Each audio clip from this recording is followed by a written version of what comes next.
Before I get started, I'd like to explain my 7 card Know Thyself or Know Yourself spread that I'll be using for the readings. I gave it this moniker because it's easy to understand the meaning of the 3 top cards of the spread. The top left-hand card is What You Know. The central card is What Can Be or Is Yours. And the card on the right is Self or Self-Awareness. 3 mini Rider-Waite cards will be the clarification cards underneath the main cards. And the card on the right will be the future card. I'll be using the Conley Tarot deck for all of the readings. And on with the readings. Hi there, Pisces. Welcome to the 2017 Valentine to the end of February Winds of Jupiter Tarot reading. Before we get started, I'd like to point out that 5 of the 7 cards in the spread are Major Arcana cards. You have the Lover's card twice. You have the Wheel of Fortune, the Hanged Man, and the Sun. So whatever's going to be happening here in the latter part of February is going to have a long-term or commanding effect on your life. Here in What You Know, you receive the Lover's card. I can state the obvious that, you might have the love on Valentine's Day or in the latter part of February, but this card is more complicated than that, and it encompasses basic human impulses of sex, pleasure, desire, and love. But it's about balancing these earthly desires from grace versus temptation, unconscious versus conscious, physical versus spiritual, and virtue versus vice. Because somewhere in the mix of this, you have to make a choice or choices. And it's warning you to be prudent and deliberate about possible ramifications and consequences of your actions. It's also about attraction on all levels or irresistible affection for people or things. It doesn't necessarily have to be a relationship. It's more like, I really like this house, or you lived in a home that's been in your family for generations and you just love that home. There's different ways of looking at this, but what it is that you have decisions to make that's divine versus earthly, so it's warning you to choose wisely. Here in the clarification is the Wheel of Fortune. You're getting the universal green light.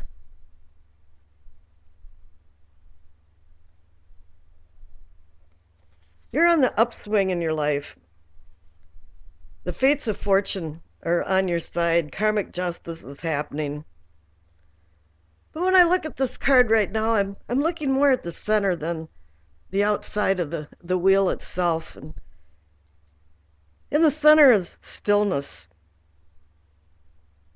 It's the spiritual force of life. But here the circumference of the wheel itself is more about the nature of the physical world. And I'm kind of thinking that this is like a mandala, where it forces your eye to the center of the pattern. And I'm thinking here that it's warning you to do some type of meditation to come to some spiritual reality. I think here even the Lover's card probably has more of a spiritual overtone versus, the physical world. But it is also saying that the Wheel of Fortune is saying that, yeah, luck is on your side, there's growth and expansion. Wishes can come true, and it's indicating positive change. It's really up to you to make the right decisions. Now here in the What You Know, or excuse me, What Can Be or Is Yours, is the 5 of Swords. Not all is well over the kingdom. Something's going on here. There's been some battles. And it could be dishonorable and hollow victories involved with this card.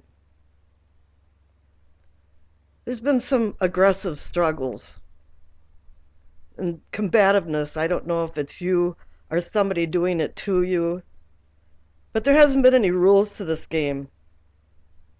And you're pretty much radioactive, or whoever is doing this is radioactive. You're you're losing family, friends, or whoever's doing this is losing family, friends, lovers, and even acquaintances such as coworkers. They're distancing themselves from this person because it's just not worth the battle anymore. This is called a pyrrhic victory.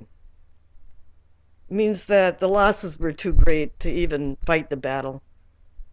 Pyrrhus was a Greek king and general that fought the Romans, I don't know, around 30 BC or something, and they considered that he won the battle, but really the losses were so high for him that he really didn't think that he won anything, and he battled the Romans again, and of course, he lost his empire. But this is a card that says that you really have to cut your losses and move on. It just ain't worth it. What's that, Rhode Island Red, the big rooster on the cartoons? It just ain't worth it. This is also called the selfish card because people are doing this out of selfish reasons. And here, as the clarification card, you have the Eight of Wands. It's a good card. It's about sudden change. It can even be about messages, but the struggle's over. There's some type of high energy propelling you forward. What I see here, though, too, is that there's an absence of a person or people or an angel or even a hand, as in the case of the aces in this. And it's saying more that this is more about your inner spiritual self and discovering that.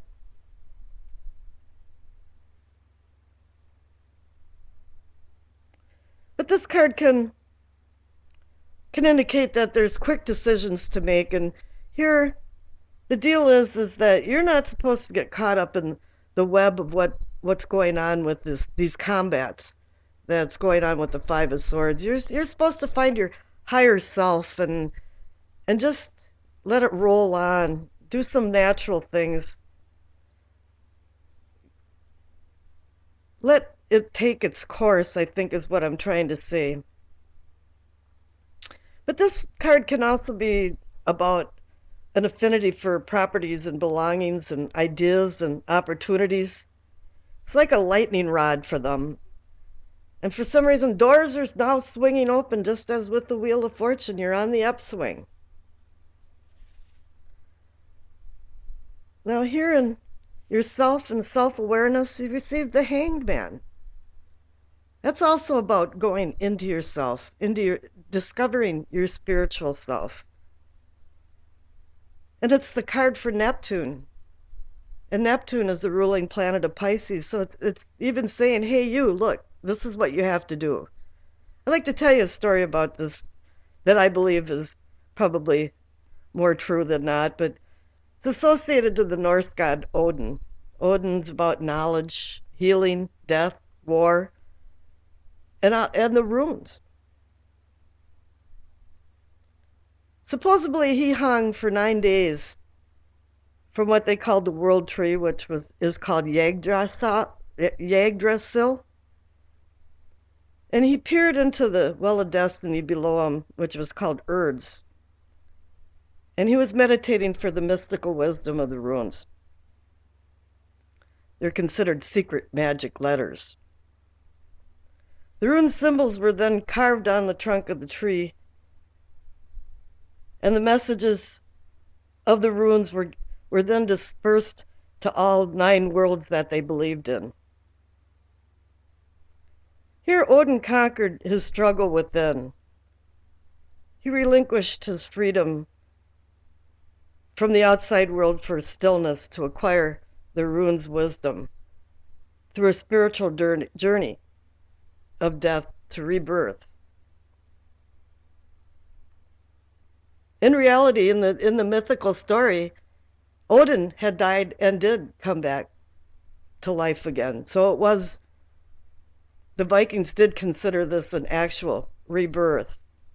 But the lesson here is to stop trying to control the physical world and to look at things in different lights. And you're supposed to relinquish old ideas because new ideas are avidly seeking their place. When I did the readings for the Chinese New Year, I asked at the end of it if anybody knew what Wu Wei was. And it's non-doing. It's just letting things take its course. This is not the time to make hasty decisions. And I think that's kind of what's been being said along here with the Lover's card, because then again, as the clarification card for the Hangman, you receive the Lover's card again. You know, pain in life is inevitable, but suffering is optional. And that's where they're saying that you have to make some good decisions in life. Now here the future card is the Sun. What an excellent card. It's like a new day dawning, kind of thing. You're out of the darkness and it's offering clarity, understanding, and fulfillment. Suddenly things are in focus. And the nourishing lifeline rays, I could say, from the Sun has done some kind of purification. And this is after walking the obscure path of the Moon. This is an excellent time to get the Sun because we've got the solar eclipse happening on the 26th of February, I believe it is. And this is causing new beginnings and opportunities. These solar eclipses can act like pages and are harbingers of new and up-and-coming important events. However, the presence of the Sun portends success, abundance, and joy. As usual, life has rocky roads, and rocky roads are still ahead, but you're optimistic and emotionally prepared for these rocky roads. And whatever comes your way, you can beat it. You can beat it. This is overcoming your shadow self, as Jung called it,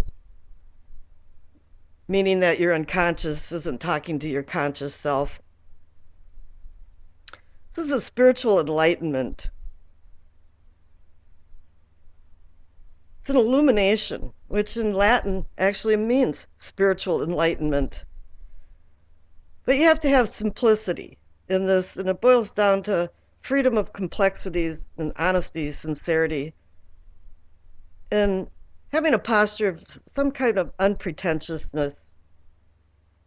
But this is also called, what do they call it? A joie de vivre, joy of living, they say in French.